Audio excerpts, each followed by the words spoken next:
It's not that interesting. It's not that hard. I'm very like privileged. I'm not gonna show that to people who are working hard, who are putting fitness into their life when they're super busy, they're a mom and they're at work.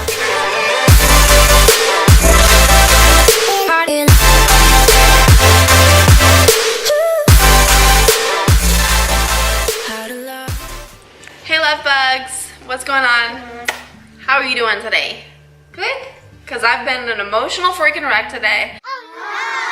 I've just been crying. I've tried to have this video up, filmed earlier, but I was just like too emotional, and I knew that my thoughts wouldn't come out correctly, and plus I don't know if I feel like having a big cry fest on YouTube right now.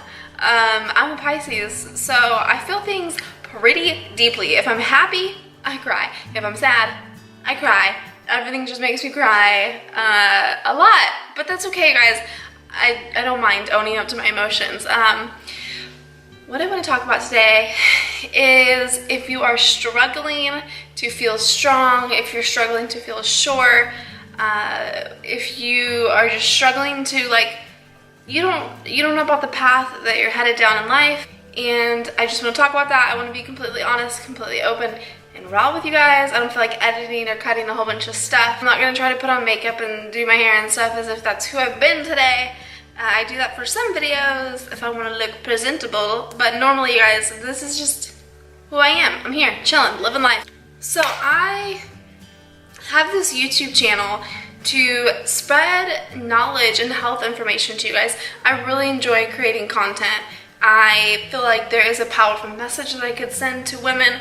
I know YouTube, Instagram, it's all super saturated right now, and at times, you guys, that's really frustrating because I feel like a lot of people's intentions aren't that good with what they come onto YouTube to share. They're not promoting a healthy lifestyle and don't use their platform for good, or if they have this big platform, you guys, they're just super fake, and it's not really beneficial. Maybe right now it's beneficial for people to hear in their 20s how to look better because all they care about is having a skinny stomach, and you can have abs all you want, you guys, but you need to care about what's going on behind the flesh that you see, what's going on in your gut, what's going on in like all of your organs, you know? And that's what I'm here to show people. That's why I experiment with new diets, new foods, and try to share that information for you guys. So I love it, and I don't have a lot of subscribers right now. I don't have a lot of followers, but I know that I'm impacting some people's life, and they tell me that, and it makes me feel so grateful. I'm appreciative that through my journey, I have been able to help others as well. And I really do mean it just from the bottom of my heart. This just makes me so happy. I wouldn't create content if it didn't. I wouldn't continue to do it. This isn't something where I just want to be like social media famous, have a quick following, and then ignore people and not be humble about anything. You know, like I see a ton of that. I know you girls feel me and you see it too, right? Today, I was eating sushi and I got my bill and I just felt really crappy about Nick having to pay for yet another meal of mine. For those of y'all that don't know, Nick does support me and Ryland. He works. We are so fortunate enough to not have to financially stress out about two people needing to work. A little backstory, I had Ryland when I was 18 years old, you guys. I had a job when I was 16 and was just living life, having fun. Obviously, the relationship that I was in at the time, I wasn't making the smartest decisions. I got pregnant, and it's honestly, I feel like a blessing in disguise because I don't know what would have happened if I would have just kept drinking and drinking and drinking, because I did graduate high school early. So when I had Ryland, I had to really reevaluate my priorities. I did attempt school before I was pregnant with him. I didn't like college then. And then of course I would try it again afterwards, and I also went to school to be a medical assistant. Neither one of them was my thing. School, I did really well in school, but I didn't enjoy school. So that was that, and I worked. I had desk jobs. I didn't really like desk jobs. It was just a little bit too serious for me. I didn't feel very creative, and the jobs that I loved most was when I was waiting tables, and I don't know, I had a really good time doing that. It was quick money, easy money, and I was able to pay all my bills. I did move out when I moved out when I was pregnant, and obviously that didn't work out, so I moved back home, And then I moved out again when Rylan was a few months old.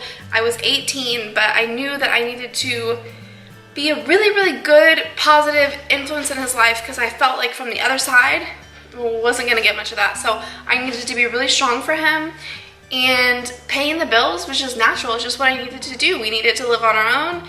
And because of that, because I was so focused on what was gonna be best for Rylan and I's future, of course there were times, you guys, when I didn't have anything figured out.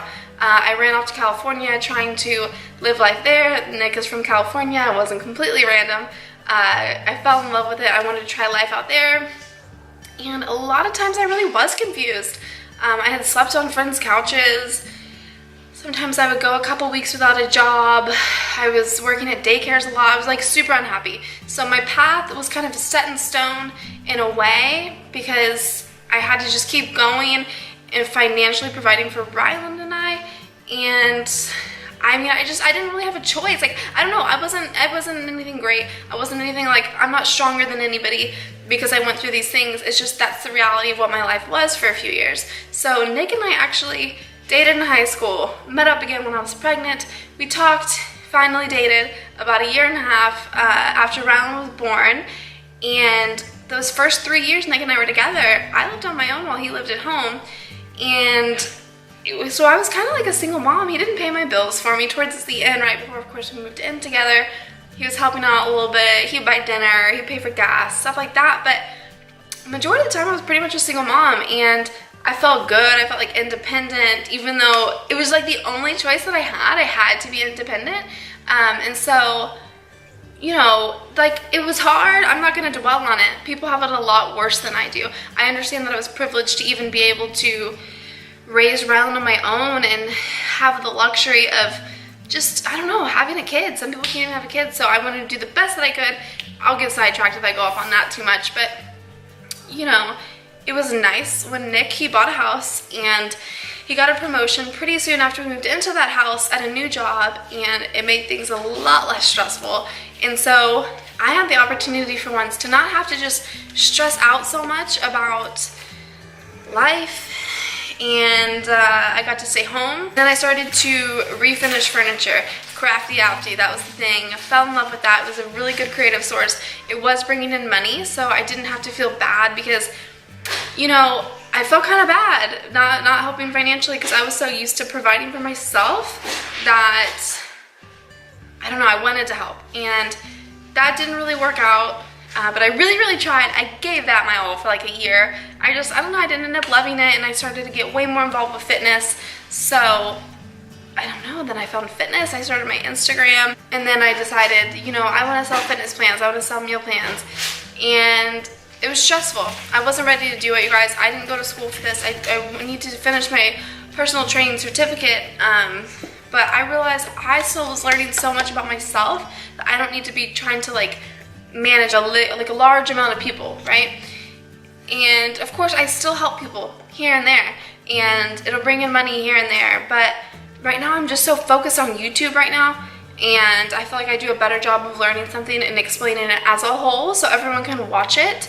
And eventually, you guys, of course I'll take on clients when I feel like I'm better prepared for that. I don't think that, you know, anyone can make a build a booty plan. Try to act like they know everything about nutrition and act like they know how everybody's different bodies are the same, you know? I mean, depending on how long you've had experience, I don't think that you need to be certified, but if you're just some girl that lost 10 pounds, I don't know who you are to give advice to people. I don't know, because especially if someone's really overweight and struggling in a lot of different ways with their health, but I've accepted that about myself and I'm okay with that. So where I'm at right now, you guys, I'm kind of at a standstill when it comes to an income, and I didn't feel as bad about it when Rylan was being homeschooled. I was really, really lucky to be able to homeschool him, and I had a good time doing it, but I also know that if I wanted to focus on myself, I needed to have him in school because I didn't want his education to be lacking because I was too busy with my stuff. And so ever since he's been in school, like the past month, I don't know, I've just been feeling like, why am I staying home? What am I doing? I'm kind of just out here, like I'm working on, I'm filming stuff, I'm getting the message out here, I'm learning, I have all this free time, and I almost feel bad because I feel like up until now I've devoted all my time to Rylan, and it made sense that I wasn't gonna have a job because he was my priority. And so now the priorities have kind of changed a little bit. I guess that's why I don't know, where am I going with this? I felt bad at sushi today, you guys. I wish that I could help out financially for Nick, and he's not gonna make me feel bad. It's okay, it's really no big deal, but that's where I'm at, that's where my head is. And so basically, I was super emotional, and what I was like crying about today was just like hoping that what I'm doing is gonna add value to people's life. I hope that I'm making a positive impact. I hope that, you know, I'm not doing this kind of like all for nothing. I feel like I've always had a strong message just enough to women, because times I've struggled with understanding my self-worth, like body image and stuff like this. I felt it especially being a teen mom, and now especially with fitness, just gaining back control of my health. This is like my newest message that I wanted to send to people, and I don't know, you guys, I'm just like, is this like, what's the point? Do I need to be focusing on something else that's eventually like, for me, money isn't it? I don't care. Nick knows I could go live in a forest, you guys. That's not a big deal to me. And if I could get Nick to move to the woods tomorrow, I would. This YouTube channel is not about making an income or anything like that. I just want to make sure others take me seriously in life. I don't want people to think that all I care about is just getting on the camera and talking for no reason. I really am trying to influence others, inspire others, and you'll never see me do a daily vlog because I'm not here to promote my daily life to you guys. It's not that interesting. It's not that hard. I'm very like privileged. I get to go to the gym when I want. I wake up to sit around in school. If I wanted to go back to sleep, I could. I'm not going to show that to people who are working hard, who are putting fitness into their life when they're super busy. They're a mom and they're at work, you guys. Those are the people that are freaking badass, and that's who should be vlogging everything they do a day to really motivate people. My whole point on this channel is to spread the uplifting message of loving yourself, and it's not always easy. I posted a picture today, you guys, about my C-section scar. You know, embracing everything, all the traits about yourself that you adore. You know, some people have not been practicing self-love or been on this journey as long as I have. So you hear people all the time, self-love, self-love. It's like a huge thing on social media right now. You guys know that I preach it too, and my goal is to teach you how to love yourself more, and just any kind of like ways that I can help you through that. And it's hard if you've been like your whole life, you know, since you were a teenager, judging your worth off of how you look in a mirror. It's hard to be positive sometimes. It's hard to change that way of thinking. I think it's important to find the things that you adore about yourself, all those traits, you guys. Yes, maybe you have an unhealthy relationship with food right now, but what do you excel at? How amazing are you at work, you know? It's important to retrain your mind, you know? Don't just think that your body is only like this physical thing that needs to be sexualized and stuff like that. It's not even like that. Your body works very hard. Your muscles are very strong to keep you here and to keep you alive. And that's how we need to start looking at our bodies, not for physique and aesthetics and stuff, you guys. Of course that is important, but it's more important to treat your body right so your body can keep serving you, so your muscles can get stronger, and so it functions properly. And anyways, that would be a whole different video, but that's the point of this channel, you guys. And I'm just like struggling lately to make sure, I just want to make sure I'm on the right path. I want to make sure that people are understanding what I'm doing, and I don't want to feel narcissistic about it. I've been going on and on about this on YouTube, I mean on Instagram, and I think I made a YouTube video about it, so I just want to let you guys know what the point of this thing was. And I just hope you guys are enjoying the content. If you feel inclined to share it with people, great. You don't have to even share my videos. If you just want to like spread this message to other women, I try to compliment other women as much as I can, tell them something I like about them in public. I'm not shy about that anymore. You want to make others feel good. Other women are not our competition. We need to support each other. We need to love each other. We need to be strong, because women are badass. And I have a video, you guys, that talks about it, like the You Are Enough video, and just who you are is enough. And anyways, that's it. That's for another vlog. I just wanted to come update you guys on how I'm feeling in life. I have another video that's gonna come up. I've been uploading a lot this week. Do the dang thing on YouTube. So anyways, if you want to give this video a thumbs up, cool. Don't forget. Subscribe so you don't miss a video, okay? All right, you guys. Bye. Bye.